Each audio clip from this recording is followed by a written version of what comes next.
இந்த கொளுத்துற வெயிலுக்கு சுட சுட ஆனியன் பக்கோடா சாப்பிட்டு ஒரு கிளாஸ் ஐஸ் வாட்டர் சாப்பிட்டா சும்மா அப்படியே சொர்க்கம் கண்ணுக்கு தெரியும். ஐஸ் தண்ணி கடையில வாங்கலான்னு போய் கேட்டா அந்த பாவி பையன் பாட்டில் 25 ரூபான்னு சொல்றான். என்ன ஒரு அநியாயம்!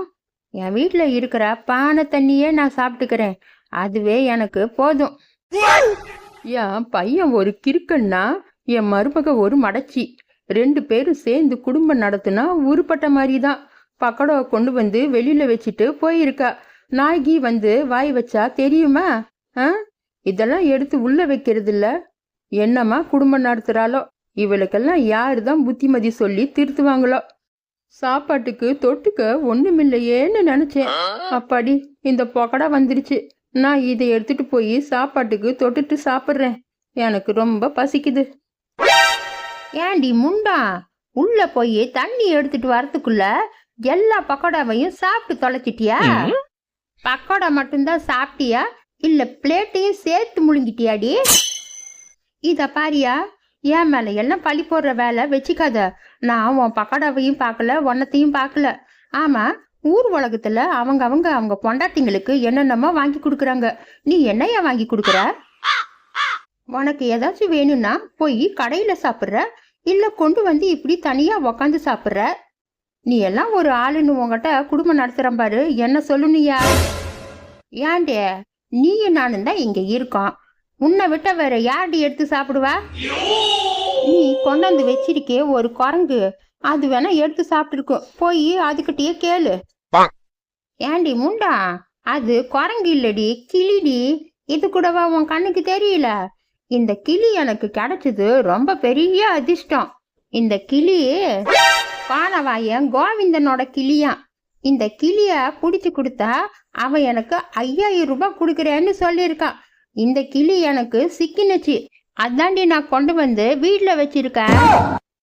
ஆமா, ரொம்ப பெரிய சாதனை பண்ணிட்டீங்க. அத செலிப்ரேட் பண்றதுக்காக தான் பக்கோடாவா வாங்கிட்டு வந்தீங்களாக்கும்? ஆமாண்டி, குரங்கையாவது பிடிச்சிடலாம் போல இருக்கு. இந்த கிளி பிடிக்கிறது இருந்துச்சே, அப்பப்பா, இந்த கிளி பிடிக்கிறதுக்குள்ள நான் பட்டப்பாடு நாய் கூட பட்டிருக்காது. அவ்வளவு கஷ்டப்பட்டு இந்த கிளிய பிடிச்சி கொண்டு வந்து இங்க வச்சிருக்கேன். இந்த கிளிய பிடிக்கிறதுக்குள்ள உடம்பெல்லாம் அப்படியே டயர்டா ஆயிடுச்சு. அதனால தாண்டி பக்கோடா கொண்டு வந்து சாப்பிடலான்னு கொண்டு வந்து வச்சேன். அதுக்குள்ள நீ எல்லாம் அமுக்கிட்ட. திரும்ப திரும்ப எத்தனை தடவை தாயா சொல்றது? நான் உன் பக்கோடாவை பார்த்தது கூட இல்லையா? ஆள உடியா சாமி. அதோ கருவாய இந்த பக்கம்தான் வந்துட்டு இருக்கான். அவன்கிட்ட சொல்லி உனக்கு பக்கோடாவை கொண்டு வந்து கொடுக்க சொல்றியா? கொஞ்ச நேரம் உன் வாயை மூடிட்டு நில்லையா? எனக்கு இப்பதான் விஷயமே புரியுது. இந்த கருவாயன் தான் என் பக்கோடாவை எடுத்துட்டு போயிருக்கணும். இந்த பாவி பையன் அந்த பக்கோடாவை எடுத்துட்டு போய் தின்னுட்டு மறுபடியும் இங்க ஏதாச்சும் இருந்தா எடுத்துட்டு போலான்னு தான் இந்த பக்கம் வந்துட்டு இருக்கான். வரட்டும், அவனை இன்னைக்கு வச்சுக்கிறேன். உனக்கு ஏதோ காலங்காத்தால கிறுக்கு பிடிச்சிருக்குன்னு நினைக்கிறையா? ஏயா இப்படி வரவங்க போறவங்க மேல எல்லாம் சந்தேகப்பட்டுட்டு நின்னுட்டு இருக்க? என்ன 2 பேரும் வெளியில நின்று நல்லா ஜாலியா பேசிட்டு இருக்கீங்க போல. நம்ம செந்தில் கடையில இன்னைக்கு சிக்கன் ஆஃபர்ல போட்டிருந்தான். 1 கிலோ வாங்கினா இன்னொரு கிலோ ஃப்ரீயாம். சரி, அதான் ஃப்ரீயா கொடுக்குறானே என்னன்னு போய் பார்க்கலான்னு போனேன். சரின்னு நானும் 1 கிலோ சிக்கனு வாங்கிட்டு வந்தேன். டா கரவாயா, எனக்கு இன்னைக்கு ஒரு உண்மை தெரிஞ்சாகணும்டா.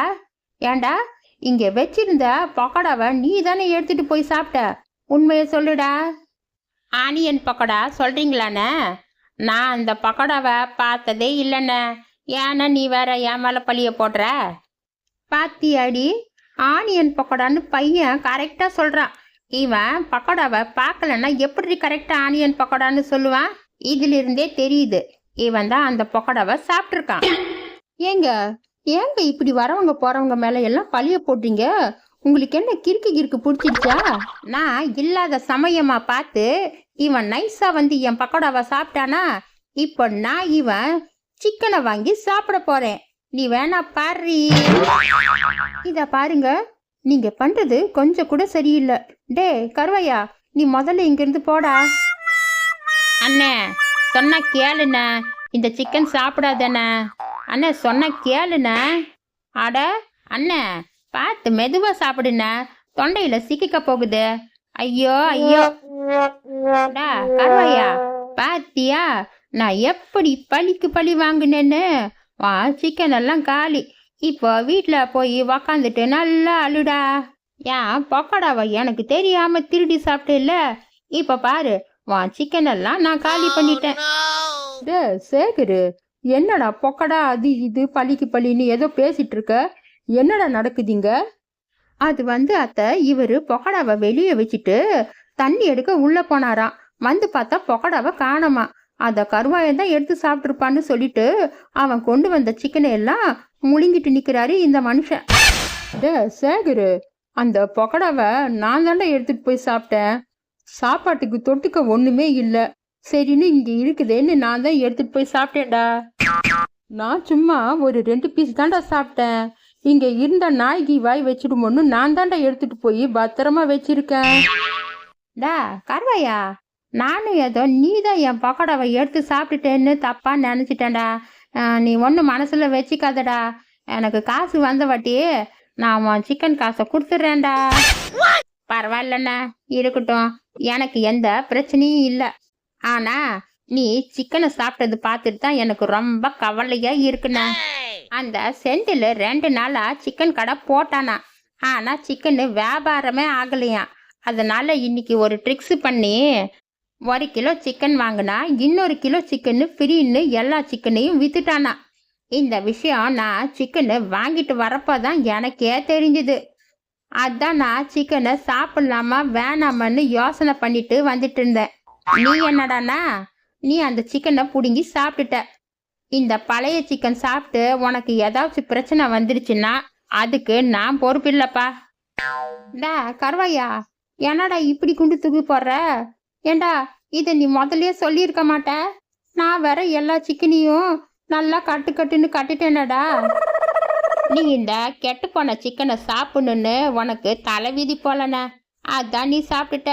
சரி விடு, உடம்ப பத்திரமா பார்த்துக்கோ, நான் போயிட்டு வரேன்.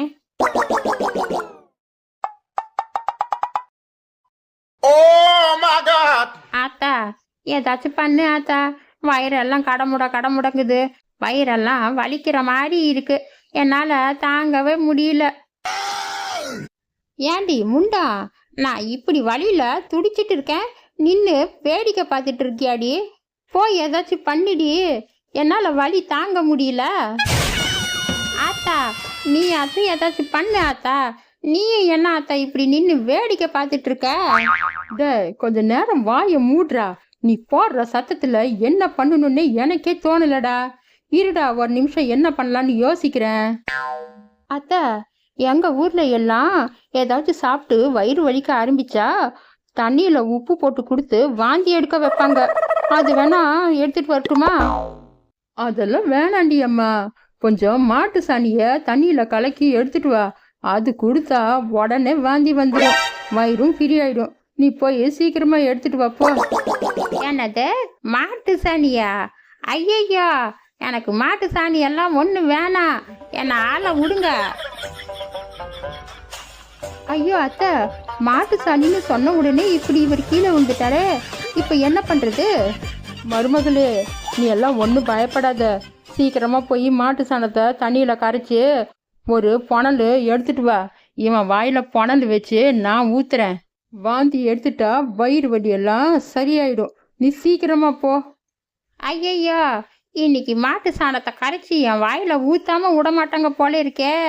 ஐயோ, யாராச்சும் என்னை காப்பாத்துங்களேன்.